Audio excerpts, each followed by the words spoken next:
नमस्ते, म फिजियोथेरापिस्ट विद्यानन्द चौधरी यस Nepal pain care research सेन्टरमा एज अ फिजियोथेरापिस्ट कार्यरत छु। हामी अहिले एउटा भिडियो बनाउन गइरहेछौँ अनि उहाँ चाहिँ हाम्रो कहाँदेखि आउनुभएको तपाईँ? म कतारबाट छु। कतारबाट उहाँ उपचारको लागि चाहिँ कतारबाट आउनुभएको। उहाँको ढाडको दुखाइ थियो अनि ढाडको दुखाइ चाहिँ उहाँलाई धेरै दुखेको चाहिँ 4 महिना जति भयो अनि योभन्दा अगाडि चाहिँ उहाँलाई दुखेको चाहिँ हिस्ट्री चाहिँ 2 वर्षदेखि नै दुखिरहेको हो अनि यसपछि अहिले चाहिँ 4 महिनादेखि चाहिँ उहाँको ढाडमा चाहिँ धेरै नसा च्यापेको कारणले जसलाई हामीले चाहिँ PIVD भन्छौँ हैन, प्रोल्याप्स इन्टरभर्टेब्रल डिस्क, त्यो डिस्क हर्निएटेड भएर चाहिँ उहाँको चाहिँ नसा ढाडको यहाँको नसा जुन हुन्छ नि यहाँको त्यो नसा चाहिँ च्यापेर L4 L5 रिजनमा अनि उहाँलाई चाहिँ सिम्पटमहरू चाहिँ देखिने भनेको कहाँ झमझमाउँथ्यो भन्नु त? कहाँ दुख्थ्यो? यहाँ हिपमा पेन हुन्थ्यो अनि यो खुट्टा पुरै यो थाइदेखि यहाँ तलसम्म झमझमाउँथ्यो। तर अहिले लगभग मैले यहाँ 2 हप्ताभन्दा बढी भयो हजुर तपाईँको यहाँ फलोअपमा आएर रेगुलर मैले थेरापी गरेको। अहिले यो खुट्टा चाहिँ एकदम क्लियर भएको छ। यो फोल्ड गर्न पनि भएको छ यसरी। पहिला त फोल्ड गर्न कि माथि गर्न पनि हुन्थेन, टच गर्न पनि हुन्थेन, उभिएर यो लुगाहरू लगाउनु पनि हुन्थेन। अहिले चाहिँ एकदम कम्फर्टेबल भएको छु, जो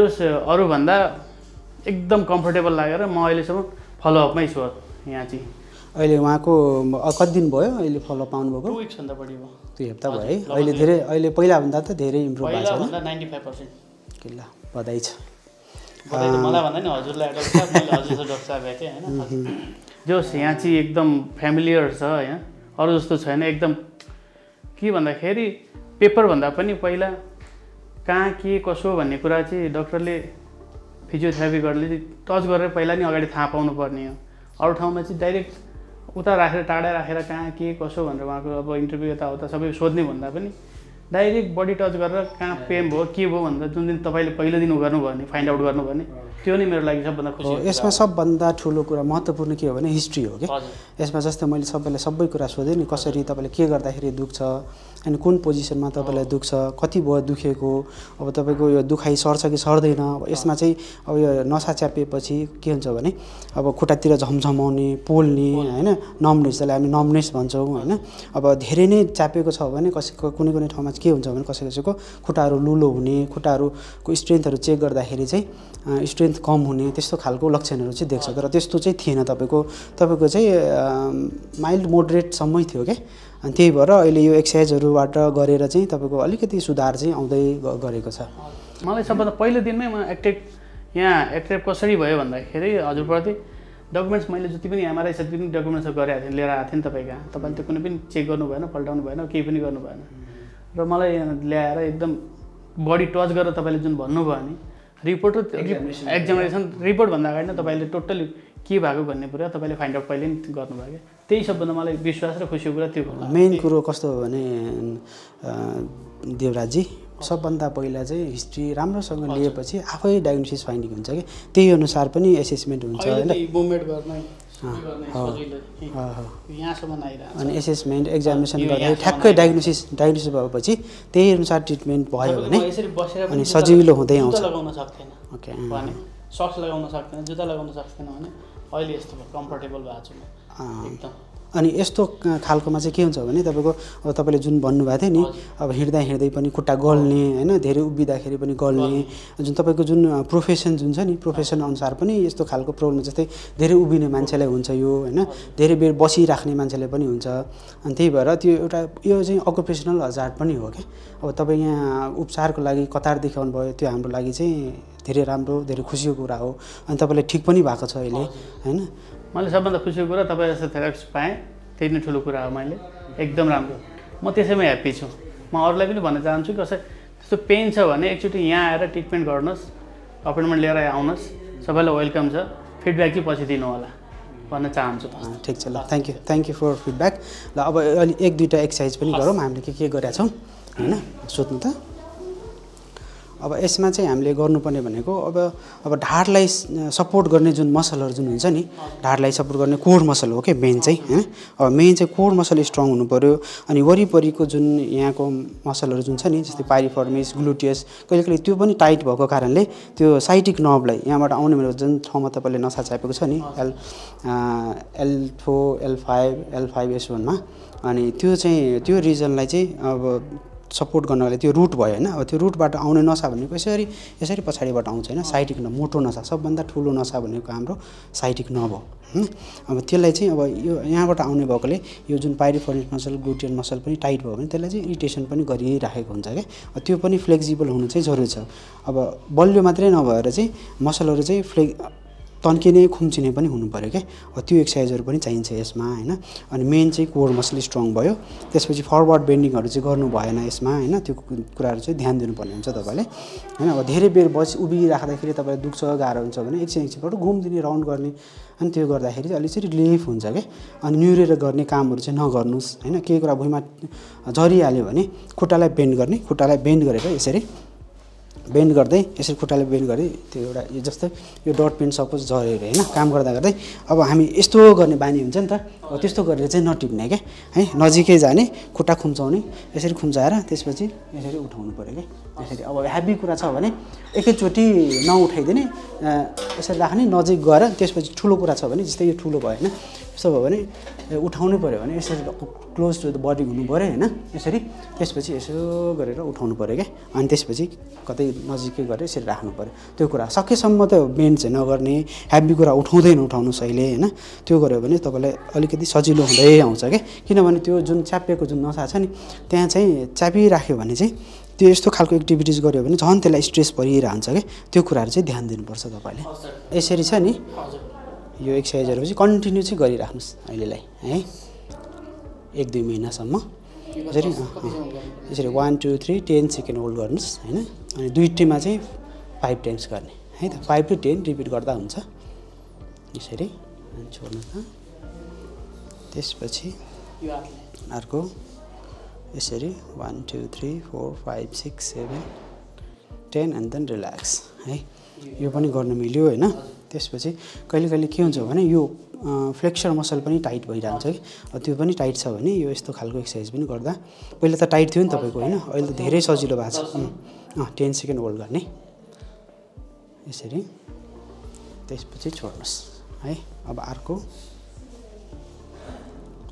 1 2 3 4 5 6 7 10 अनि छोड्ने अहिले यो गर्दाखेरि केही प्रब्लम छैन दुखेको छैन नि त हैन अब यसपछि अब यसमा मैले जुन अघि न भने नि कोर मसल स्ट्रेन्थनिङ एक्सरसाइज त्यो पनि गरौँ हैन त्यो गर्दाखेरि चाहिँ एकचोटि यसरी ठ्याक्कै यसरी टावल जुन यो बोल्स्टर छ नि ठ्याक्कै टावल रोल गर्नुस् है टावल रोल गरेर 1 अनि पेटलाई भित्र तान्नुस् हल्का मात्रै च्याप्ने यसलाई धेरै नै अनि 1 सेन्टिमिटर जति भित्र तान्ने है धेरै पनि नतान्ने 1 2 3 4 5 6 7 8 9 10 एन्ड देन रिल्याक्स अब यसरी चाहिँ यसरी ठ्याक्कै यो चाहिँ सबै यो स्टेबिलिटीको लागि हो के यो पछि चाहिँ हामीले थेरा ब्यान्डले पनि गर्न मिल्छ कि यो एक्सरसाइज है रबर ब्यान्डले अहिले चाहिँ आइसोमेट्रिक मात्रै गर्ने फेरि 1 2 3 अनि पेटलाई पनि भित्र तान्नुस् यो गर्दाखेरि चाहिँ यो एब्डक्टर मसल पनि स्ट्रङ भयो हैन अनि यो कोर मसल स्ट्रङ भएपछि तपाईले यसले पनि स्पाइनलाई सपोर्ट गर्छ के है गर्नु त 1 2 3 4 5 6 7 8 9 10 and then relax 1 2 3 4 5 6 7 8 9 10 and then relax अब यस्तोमा चाहिँ कहिले के हुन्छ भने यो ह्यामस्ट्रिङ मसल पनि तपाईको टाइट थियो नि त हो त्यो टाइटनेसलाई चाहिँ अब फ्लेक्सिबल बनाउनको लागि चाहिँ त्यो मसललाई पनि को स्ट्रेचिङ एक्सरसाइज गर्नु चाहिँ जरुरी छ है त अब यस्तो गर्नु त पहिला नदुखेको खुट्टामा गरौँ हैन यसरी कस्तो छ भनेर यसरी पहिला चाहिँ यसरी गर्ने अनि आफैले गर्दाखेरि ठ्याक्कै म्याट ओछ्याउनुस् हैन ढोकाको ठ्याक्क ढोकामा अनि त्यसपछि एउटा खुट्टा सिधा राख्ने यसरी ढोका बाहिर हुनु पर्यो त्यसपछि अर्को चाहिँ यसरी बिस्तारै वालमा स्लाइड गर्ने यो पनि टाइट रहेछ नि त हैन अनि यसरी गरेर ठ्याक्क भित्तामा मेरो हात जुन छ नि यसरी ठ्याक्क भित्तामा राख्नुस् तपाईले कति एंगलमा सजिलो हुन्छ अब यतिमा दुख्यो भने चाहिँ अलिकति तल राख्ने अनि स्ट्रेच गर्ने के अब स्ट्रेच गर्दाखेरि कम्तीमा बडीमा 20 सेकेन्ड जति होल्ड गर्नुहोस् एन्ड देन रिल्याक्स यसरी गर्दै स्लाइड गर्दै भित्तामा ल्याउने एकछिन रेस्ट गर्नुहोस् 10 सेकेन्ड जति देन फेरि है यसरी 1 2 अब यो गर्दाखेरि नर्भ स्लाइडिङ पनि भयो हैन अनि यो ह्यामस्ट्रिङ पनि स्ट्रेच भयो के एकछिन रोकेपछि यो देन हो यो भएपछि चाहिँ जुन साइटिक नर्भ जुन छ नि त्यो पनि फ्लेक्सिबल हुन्छ के त्यही 4 5 यसरी एन्ड देन रिल्याक्स फेरि ल अब फेरि यो यसरी है त यो बरु राम्रो भएको छ अहिले त है यो राम्रो भएको छ अहिले लेफ्टमा टाइट छ दुईटिको गरु राख्नु है यसरी त्यसपछि फेरि स्लाइड गर्ने एन्ड देन फेरि माथि 1 2 3 यसरी यो अहिले यति गरौँ हैन अलिकति अझै इम्प्रुभ हुँदै गएपछि तपाईको अरु स्टेप हुन्छ हैन एक्सरसाइजहरु त धेरैवटा छ हैन त्यो एक्सरसाइजहरु चाहिँ पछि चाहिँ गरौँला अनि क्याट एन्ड काउ एक्सरसाइज गर्न चाहिँ नबिर्सनु है त त्यो मैले अस्ति सिका लास्टमा चाहिँ यो रोटेसन चाहिँ गर्नै पर्यो यो रोटेसन पनि गर्ने यसरी 1 2 3 10 सेकेन्ड होल्ड गर्नुस् एन्ड देन रिल्याक्स फेरि 1 2 3 अनि 10 सेकेन्ड जति होल्ड गर्ने अनि त्यसपछि सबै एक्सरसाइज गरिसक्यो लास्टमा सबै गरेपछि यो गर्नुस्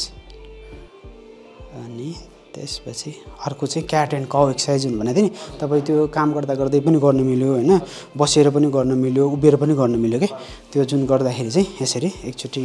हजुर उठ्नुहुन्छ यसरी बस्दाखेरि यसरी बस्ने हैन बसेर यो जुन छ नि हात यसरी यो एंगलमा राख्ने त्यसपछि यसरी हक गरे जस्तो के यस्तो यो गर्ने यसरी त्यसपछि छाती फुलाउने अनि यो पेल्भिक जुन छ नि पेल्भिक पनि यसरी अगाडि आउनु पर्यो के यो तरिकाले जिउ तन्काउने यो यसरी एन्ड देन फेरि यस्तो यसरी 10 चोटी गर्नुस् हैन 1 सेटमा अनि चाहिँ 3 to 4 सेट गर्दा हुन्छ यो है यसरी अनि as a short break exercise पनि गर्न मिल्यो के तपाईँ काम गर्दा गर्दै हुन्छ नि 1 2 चोटी 1 सेट अथवा 2 4 चोटी गर्दा पनि हुन्छ यो यसरी मात्रै यसरी यो गरेर यसरी है त यो तरिकाले गर्नुभयो भने सजिलो हुँदै आउँछ तपाईलाई है त ल यति गर्नुभयो भने तपाईलाई सजिलो हुँदै आउँछ ल थ्यांक यू सो मच